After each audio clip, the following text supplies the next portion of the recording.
Assalamualaikum warahmatullahi wabarakatuh. Perkenalkan, nama saya Nila Putri. Dan saya Putri Yunisa.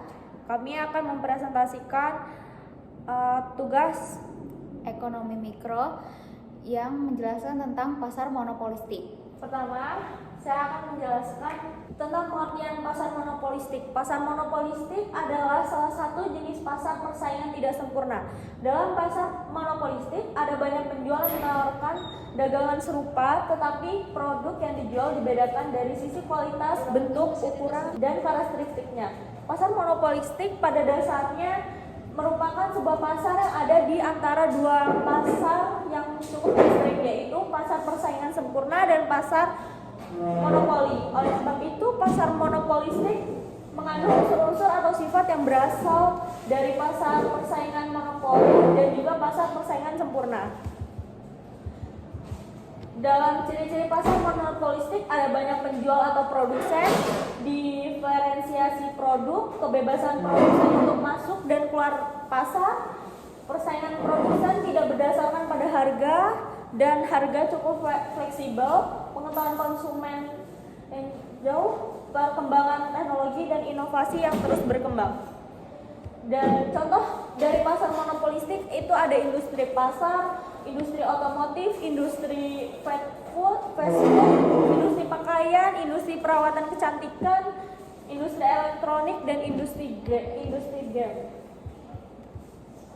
Kelebihan dari pasar monopolistik itu ada beberapa kelebihannya, yaitu banyaknya perusahaan di dalam pasar akan memberikan keuntungan tersendiri untuk para konsumen dalam memilih barang atau produk yang terbaik bagi mereka.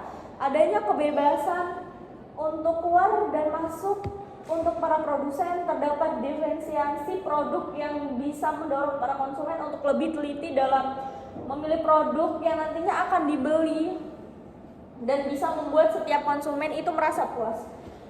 Pasar tersebut relatif cukup mudah kita jumpai karena sebagian besar kebutuhan sehari-hari ada di pasar monopolistik tersebut. Di sini saya akan menjelaskan tentang kelemahan dari pasar monopolistik. Yang pertama, adanya persaingan monopolistik memiliki tingkat persaingan yang cukup tinggi, baik dalam harga, kualitas, maupun layanan. Kemudian juga dibutuhkan modal yang cukup besar untuk bisa masuk ke dalam pasar monopolistik ini. Dan yang terakhir, pasar ini bisa mendorong berbagai pengusaha untuk selalu memberikan inovasi. Kemudian saya menjelaskan salah satu contoh dari pasar monopolistik, yaitu dalam struktur pasar, Alfamart dan Indomaret termasuk dalam pasar monopolistik karena memiliki sifat pasar monopolistik dan pasar persaingan sempurna. Pasar persaingan monopolistik di dalamnya terdapat banyak produsen barang, berbagai corak produksi yang diperjualbelikan itu bervariasi. Persamaan antara Alfamart dan Indomaret, pertama, keduanya merupakan toko yang menawarkan berbagai macam barang. Kemudian, kedua pasar banyak tersebar di banyak lokasi yang mudah diakses oleh konsumen. Kemudian juga, kedua perusahaan tersebut menggunakan struktur harga yang fleksibel. Dan yang terakhir, keduanya menghadapi persaingan yang sengaja di pasar monopolistik. Kemudian, ada juga perbedaan antara Alfamart dan Indomaret. Alfamart dimiliki oleh Alfamart Group, sedangkan Indomaret dimiliki oleh PT Indomaret Prismata. Keduanya menargetkan pasar yang sama, tetapi strategi pemasaran masing-masing bisa berbeda. Kemudian yang terakhir, dalam pasar monopolistik, harga bisa bervariasi meskipun produk serupa. Pembahasan pasar monopolistik Alfamart dan Indomaret. Pasar Alfamart adalah dua perusahaan retail yang besar di Indonesia dan keduanya beroperasi di monopolistik. Pasar monopolistik adalah pasar di mana hanya ada satu atau beberapa penjual yang menawarkan produk atau layanan tertentu dan tidak ada substitusi yang adil untuk konsumen. Alfamart dan Indomaret, kedua perusahaan adalah penjual utama di pasar retail di Indonesia dan mereka memiliki toko yang luas di seluruh negara. Dan kesimpulan dari yang telah kami jelaskan tadi, kesimpulan dari pasar monopolistik adalah suatu bentuk pasar di mana terdapat banyak penjual yang menawarkan produk yang mirip tetapi tidak identik, sehingga setiap penjual memiliki sedikit kekuatan pasar. Dalam kesimpulannya, pasar ini seringkali menghasilkan produk yang lebih bervariasi daripada pasar persaingan sempurna, tetapi juga rentan terhadap kekurangan efisiensi karena kekuatan pasar yang terbatas dari setiap penjual. Selanjutnya di sini saya dan Nila akan mempresentasikan tentang resum artikel dari pasar duopoli dan pasar oligopoli. Di sini saya akan menjelaskan tentang pasar duopoli. Pasar duopoli adalah sebuah konsep dalam ilmu ekonomi yang menggambarkan suatu keadaan di mana hanya ada dua perusahaan atau entitas dominan yang berkompetisi satu sama lain di suatu pasar tertentu. Pada prinsipnya, pasar duopoli adalah bentuk pasar yang jauh lebih sempit dibandingkan pasar persaingan sempurna atau monopolistik. Namun, memiliki dinamika yang unik dan menarik untuk dipahami.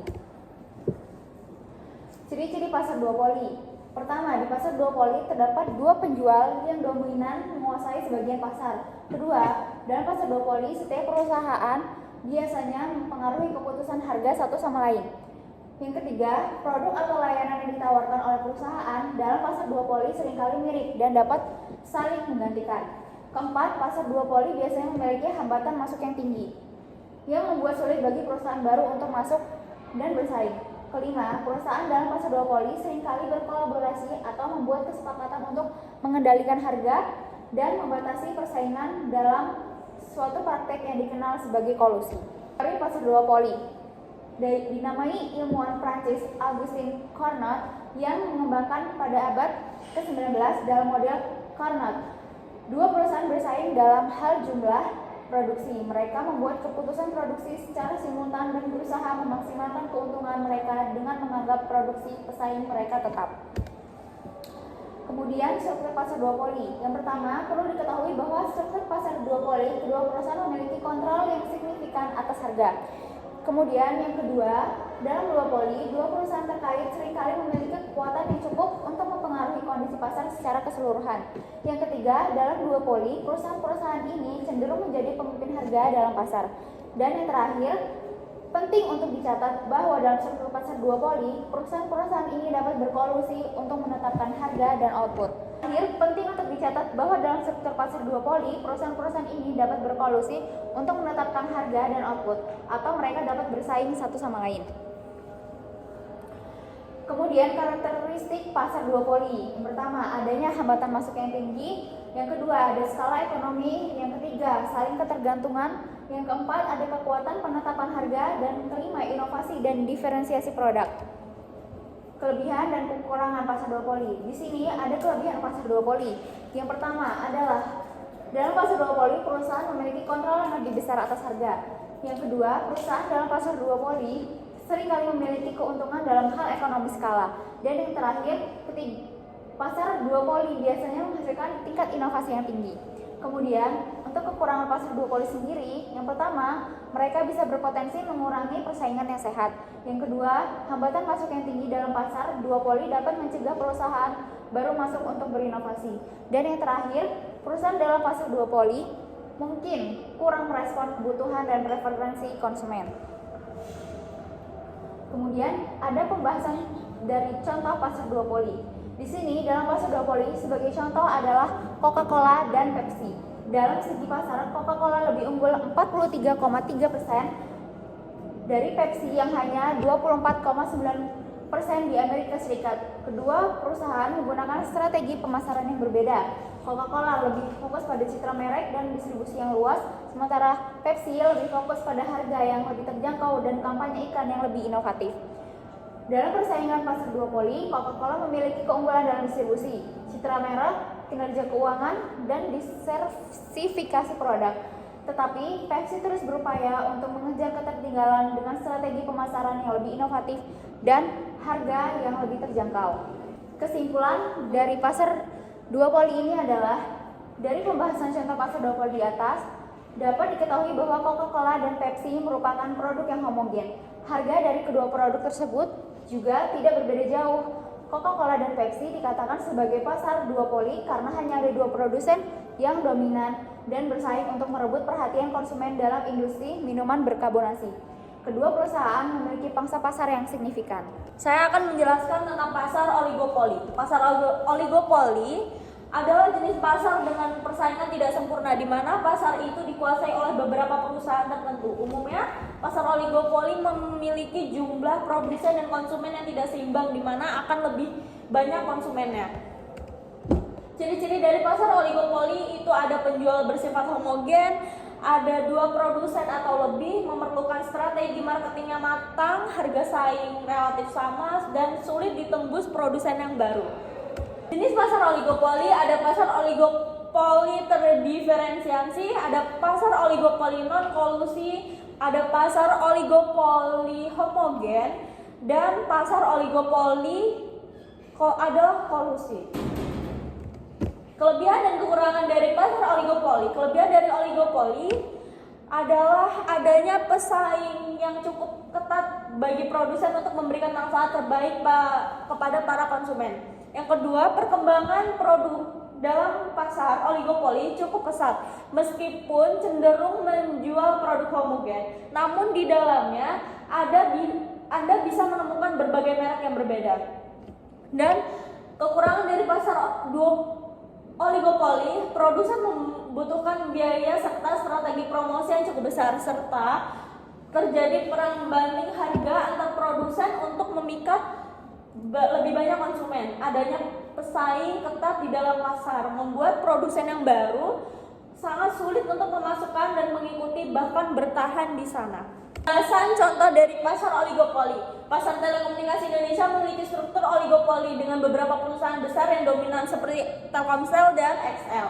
Adalah 2 perusahaan terbesar di industri ini dengan pangsa besar pasar yang signifikan. Mereka memiliki kesempatan untuk menentukan harga dan strategi bisnis mereka sendiri, tetapi juga harus mempertimbangkan kepentingan dari pelanggan dan pesaing lainnya. Di dalam analisis, Telkomsel dan XL memiliki pangsa besar yang signifikan dan memiliki kesempatan untuk menentukan harga dan strategi bisnis mereka sendiri. Kebijakan pemerintah juga mempengaruhi pasar oligopoli dengan beberapa peraturan yang dikeluarkan untuk mengatur industri telekomunikasi dan mencegah praktek monopoli.